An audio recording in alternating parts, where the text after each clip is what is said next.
Hello everyone, मैं unique boy कानून channel पर आप सभी का स्वागत करता हूं। आज हम इस वीडियो में जानेंगे कि कोर्ट मैरिज कैसे होता है, वो भी एक दिन में, वो भी बगैर घर पे कोई नोटिस भेजे। बेसिकली होता है जब कोर्ट मैरिज करते हैं तो रजिस्टर से नोटिस घर पे पहुंच जाता है एप्लीकेशन डालने के बाद। तो हम इसे कैसे बगैर घर पे कोई नोटिस भेजे कोर्ट मैरिज कर सकते हैं, इसके बारे में आप जानेंगे। और वीडियो को ज़्यादा लंबा ना करते हुए वीडियो को स्टार्ट करते हैं। तो दोस्तों, सबसे पहले हम जानेंगे नोटिस का इशू जो है कैसे घर पे पहुंचता है, क्या होता है उसके बारे में। उसके बाद में बेसिकली लोगों का कन्फ्यूजन रहता है कि एक सेम डेट में नहीं होता, सेम डे में नहीं होता, तो इस सेम डे में कैसे करें उसके बारे में। उसके बाद में आउट ऑफ स्टेट, अगर हम एक देश से एक स्टेट में हैं तो आउट ऑफ स्टेट में अगर कोर्ट मैरिज कर सकते हैं क्या या नहीं, इसके बारे में जानेंगे। अदर कास्ट, जो कास्ट का इशू रहता है वो कैसे होता है, इसके बारे में जानेंगे। और जो एलिजिबिलिटी है एक कोर्ट मैरिज करने की, उसका क्या है, और अगर एलिजिबिलिटी सही है तो उसके लिए मैरिज करने के लिए जो रिक्वायरमेंट है, जो डॉक्यूमेंट्स सारे हैं, वो क्या लगेगा, इसके बारे में जानेंगे। ठीक है, तो दोस्तों सबसे पहले हम जानते हैं नोटिस के इशू के बारे में कि कैसे इसका इशू है, क्या है। तो सबसे पहले आपको बता दूँ, जो सुप्रीम कोर्ट से जजमेंट दिया था 2018 में नोटिस को लेके, उसमें हुआ ये था कि शक्ति वाहिनी एनजीओ जो है वो एक पिटीशन फाइल किया था सुप्रीम कोर्ट में कि जो पंचायत है, पंचायत एरिया आप सभी को पता है, गांव एरिया, उसमें कास्ट को लेके जो ट्रेडिशन चलता है कैसे होता है आप सभी को पता होगा। मतलब ये कि दोस्तों, जो हमारे घर के, परिवार के, वंश के रीति रिवाज चलता आ रहा है ऐसे ही अगर चलें तो ठीक है। और जैसे ही बदलते दुनिया के साथ डिजिटल जैसे दुनिया हो रहा है उसी के साथ अगर चलें, कानून के हिसाब में चलें, लॉ के हिसाब में चलें, तो फिर इसे मतलब गलत माना जाता है समाज के सामने में, परिवार के सामने में। यहाँ तक कि एक दूसरे परिवार के लोग भी अगेंस्ट हो जाते हैं अपने लिए, इसी को लेके, रीति रिवाज को लेके, पुराने रीति रिवाज को लेके, आप सभी को पता होगा। तो इसी को बारे में लेके जैसे मर्डर भी हो जाता है, भाई खून हो जाता है, ऐसे के बहुत सारे इशू हुए। तो एनजीओ एक पिटीशन फाइल किया था इसके बारे में। तो उसमें मतलब ये सुप्रीम कोर्ट ने जजमेंट दे दिया कि भाई साहब, जो दो मैच्योर एडल्ट्स हैं जो शादी करना चाहते हैं, एक दूसरे को एडल्ट्स हैं और उनका एलिजिबिलिटी सारे हैं, क्वालिफाई हैं, जो चाहिए वो है, तो फिर उसमें जो दो लोग हैं उनसे और तीसरा जो है वो इंटरफेयर नहीं कर सकता। और दो लोग जाओ रजिस्टर ऑफिस में और साथ में दोस्त लोगों को विटनेस के लिए ले जाओ, फिर शादी हो सकता है। ऐसा जजमेंट दिया था 2018 में, आज से 2-3 साल पहले। ठीक है, मतलब no interfere between couple, third person का अलाउ ही नहीं है कपल के बीच में।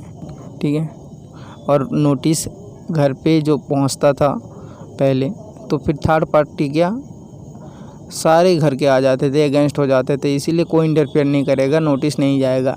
ये आप सबके लिए खुशी की खबर है। उसके बाद में जो सेम डेट सेम डे रहता है, उसमें क्या शादी हम कर सकते हैं? तो इसका जवाब है जी हाँ, बिल्कुल। नोटिस का जो इशू सॉल्व हुआ इसी के कारण तो हुआ। अगर ये सॉल्व हो गया तो एक ही दिन में आप शादी कर सकते हो मैरिज रजिस्टर ऑफिस में जाके।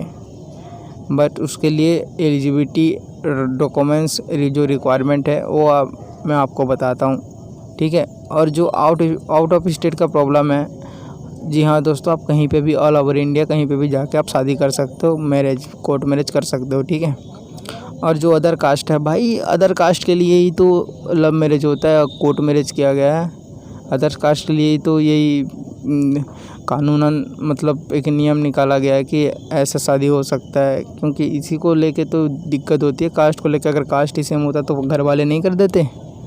ठीक है, और ये स्पेशल मैरिज एक्ट 1954 में डिस्क्राइब किया गया है इस कास्ट के बारे में लेके। उसके बाद में जो मैरिज एक्ट है वो 1956 का है, उसमें बहुत सारे मैरिज एक्ट के बारे में दिया गया है। बट जो स्पेशल मैरिज एक्ट है उसमें कास्ट के बारे में ब्रीफली डिस्क्राइब किया गया है। तो नो इशू, कास्ट का कोई प्रॉब्लम नहीं है, और कास्ट के लिए ही कोर्ट मैरिज किया जाता है ज़्यादातर। दोस्तों, अब मैं आपको बता दूं एलिजिबिलिटी के बारे में कि क्या एलिजिबिलिटी रहेगा आपका, तब आप एक सक्सेसफुल कोर्ट मैरिज कर सकते हो।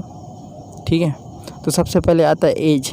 जो एज रहता है वो बॉय का, लड़का का 21 साल, और जो गर्ल्स है उसका 18 साल होना चाहिए, तभी सक्सेसफुल कोर्ट मैरिज हो सकता है।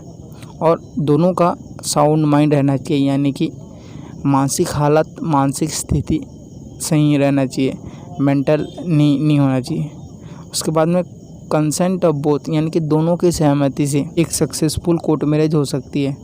ठीक है, अब जो है दोस्तों रिक्वायरमेंट के बारे में जानेंगे कि क्या चीज़ लगेगा, क्या डॉक्यूमेंट्स लगेगा। तो सबसे पहले बता दूं, जो सबसे पहले अगर रजिस्टर ऑफिस जाते हो आप कोर्ट मैरिज करने के लिए, तो वहाँ पे आपको एप्लीकेशन फॉर्म दिया जाएगा जिसमें आपको सारे फिलअप करने होंगे जो मांगे होंगे। वहाँ पे बेसिक रहता है, ज़्यादा नहीं रहता, क्रिटिकल नहीं रहता उसमें। उसके बाद में जो बर्थ सर्टिफिकेट है ये बहुत ही इंपॉर्टेंट है, क्योंकि इसी में आपका एज क्वालिफाई होता है और पता चलता है कि कितने एज के हो, कितने उम्र के हो। ठीक है, और साथ में आपका पासपोर्ट साइज़ फ़ोटो कम से कम 8 पीस से ज़्यादा पकड़ लो आप। उसके बाद में जाओ, उसके बाद में जो सारे आपके जो आइडेंटिटी है, जैसे आधार कार्ड हो गया, पैन कार्ड वगैरह हो गया, ये सब पकड़ लो। आधार कार्ड मेन ज़रूरी है।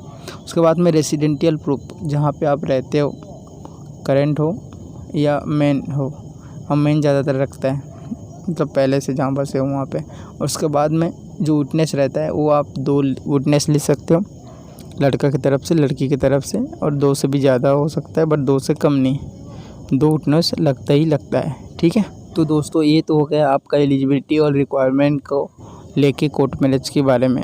बट इसके साथ साथ आपको जो मेन चीज़ है वो सिंगल होना चाहिए आपको। और सिंगल के इस हिसाब में, ऐसे तो बेसिक आदमी, लड़का लड़की जो होते हैं वो बेसिकली सिंगल रहते हैं विदाउट एनी मैरिज।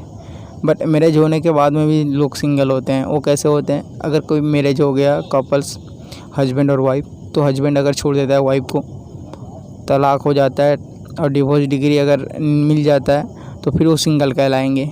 ठीक है, तो ऐसे में आपको क्या करना है, डिवोर्स होने के बाद में अगर आप कोर्ट मैरिज करना चाहोगे तो फिर जो ये है आपका डिवोर्स डिग्री पेपर, और अगर पति मर गया तो उसका डेथ सर्टिफिकेट, तब आपका सिंगल माना जाएगा आपको और आपका कोर्ट मैरिज हो पाएगा।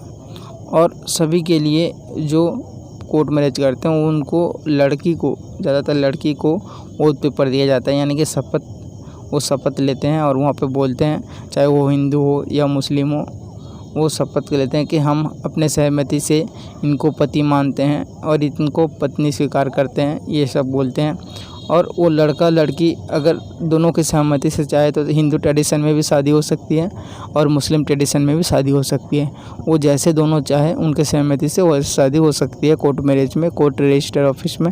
एक बार दोनों की सहमति हो जाने के बाद और सारे डॉक्यूमेंट रिक्वायरमेंट हो जाने, फिलअप हो जाने के बाद, और एलिजिबिलिटी क्राइटेरिया है वो फिलअप हो जाने के बाद, उस सहमति से जो जैसे चाहेंगे वैसे ट्रेडिशन शादी कर सकते हैं। ठीक है, आशा करता हूँ दोस्तों वीडियो आप सभी के लिए काफ़ी इन्फॉर्मेटिव रही होगी। वीडियो कैसा लगा आपको कमेंट सेक्शन में एक बार कमेंट करके ज़रूर बताइएगा। और वीडियो अगर पसंद आती है तो वीडियो को लाइक करिएगा, ताकि मैं ऐसे ही मोटिवेट रहूँ और आगे और ऐसे लॉ रिलेटेड और लीगल इशू को लेके जो वीडियो बनाता हूँ वो बनाता रहूँ।